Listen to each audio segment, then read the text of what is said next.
What's going on, you guys? RBG here, bringing you another update on Transformers Rise of the Beast, a project that I've been relatively quiet about. Some of you guys have been asking me why I haven't been vocal about this film as I've been for the previous ones, and it's honestly because there hasn't been much to talk about. Even though we know what characters are going to be in it, we don't necessarily know what they'll look like outside of their vehicle and animal modes. Not to mention that most of the photos we saw were from onlookers and not the officials. But now that filming has officially wrapped up, things are going to be coming in more frequently. Now, before we dive into today's topic, I gotta ask you guys to do me the biggest favor and give the video a thumbs up. Yeah, I know it's a bit baffling to get this request before you even watch the video, but YouTube's algorithm encourages it to get into that search engine. So if you rock with your boy and you know I'm gonna bring you that awesome content, then smash the like button. And if by any chance you find yourself making it to the end of the video and you didn't get what you wanted, then feel free to take that like back and give it a dislike. But anyways, as I was saying, the 7th installment in the live-action TF film franchise has finally wrapped its production, and as you can expect, things are going to start ramping up in terms of promotion. We're going to start seeing actual art of the characters, and we could be looking at a teaser trailer in the near future. In my last video, we briefly mentioned the executive producer Lorenzo Di Bonaventura.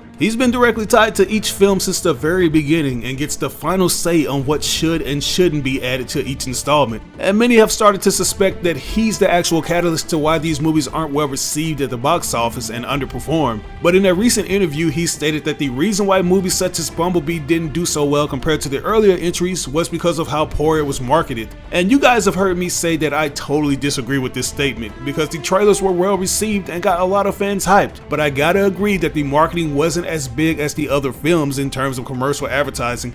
Paramount obviously wanted to save money with Bumblebee as opposed to spending millions for a large campaign, but this time around they're returning to their old formula. So you can expect to see Optimus and Bumblebee pull up to places like Burger King. You might even see them in Eastern commercials, since that territory brings in the big bucks. Speaking of big, we finally got some official looks at the big bot himself, Optimus Prime, along with his companions as well as his enemies. As you know, the Autobots will not only be facing off against the Decepticons, but they'll also have their hands full with the Terracons, who will be led by Scourge. And many are suspecting that the evil Unicron will be manipulating it all. Anyways, the director Stephen Caple Jr. has been at the forefront of the promotions on and off his social media handles. He recently revealed a look at Optimus Prime, Bumblebee, Mirage, RC, Wheeljack, Scourge, and Nightbird. The movie will revolve around the Maximals, Predacons, and the Terracons bringing their war to Earth, and Optimus Prime of the Autobot Resistance arrives on Earth and learns to become a leader. Steven says, and I quote, "I want to discover more about Optimus Prime. Get underneath the surface, get underneath the metal if you would,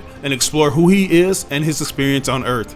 So as you hear, the movie is essentially going to focus on Optimus Prime and the way he leads the Autobots. Given how many factions are going to be featured in this story along with the newly discovered Earth, he's pretty much going to have to adjust. Something that I'm wondering is if we'll ever get any details on what actually kickstarted the war on Cybertron, because the Bumblebee film just threw us in the midst of the battle between the Autobots and Decepticons. We don't know if the conflict started because Megatron's hunger for power and leadership, or something else entirely. In the original Bay canon, the war started after the Decepticons tried to seize control of the Allspark at the behest of the Fallen, and as a last resort, Optimus Prime decided to launch the Allspark into the far reaches of space, which ultimately doomed Cybertron. Funny enough, in the most recent TV depiction of Transformers titled TF Kingdom, they also follow the same storyline where we see Optimus has doomed his planet after launching the Allspark, except this time the Beast era cast was added to the mix. And this has me wondering if Hasbro and Paramount are planning on further adapting that concept, because it's still up in the air on if they want to be completely done with the Bay canon or if they're still looking for the right spot to connect the dots. I mean, it wasn't that long ago that reports came in that the studio got back in touch with Michael Bay to executive produce Transformers Rise of the Beast, just like he did for Bumblebee. I'm not sure if they need him to give that same flair the old films had or what, but according to franchise producer Lorenzo Di Bonaventura, he says that they've kind of exhausted that story. He says, and I quote, "Beast, a spectacle story, in the tradition of the Michael Bay films, would give the audience a lot of new.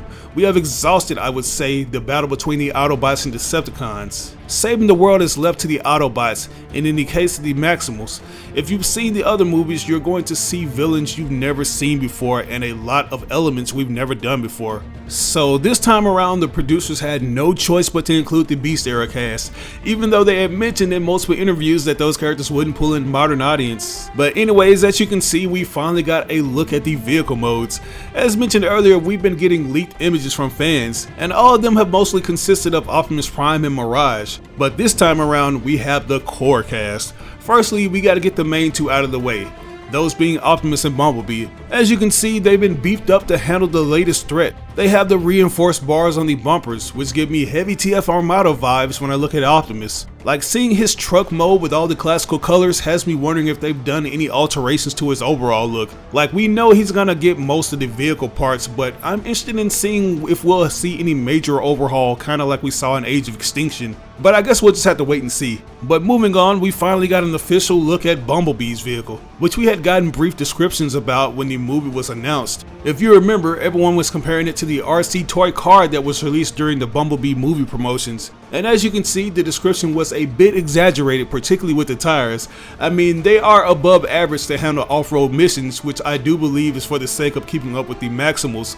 but they're not monster truck tires like the toy. But regardless, I have a nagging suspicion that B and Optimus have received these upgrades to deal with Battletrap and Scourge respectively, because these guys are built tough, and we're gonna see those improvements come in handy like in this footage of Optimus vs Scourge.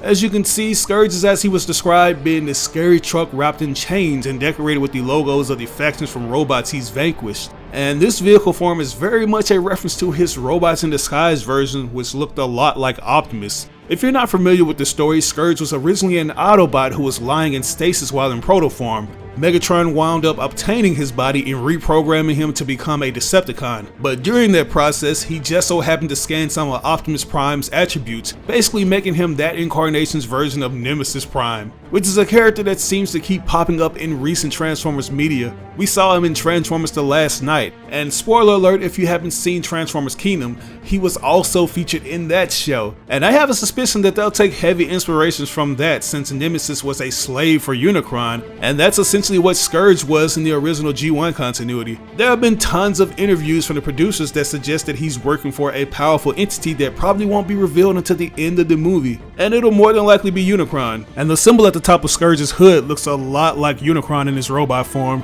so this could officially be his logo, just like people suspect that the logo for the Autobots looks a lot like Primus or Optimus Prime. Anyways, I'm not necessarily high on this rendition because Optimus has seen his fair share of truck enemies, two of which were different versions of Megatron. We saw Galvatron mirror Optimus and play as a reference to Tia Prime's version of Nemesis Prime in Age of Extinction, and this version of Scourge reminds me a lot of Megatron's truck mode from Dark of the Moon. So we'll just have to wait and see where they take him. But next up, we gotta talk about the Volkswagen that everyone's been asking about.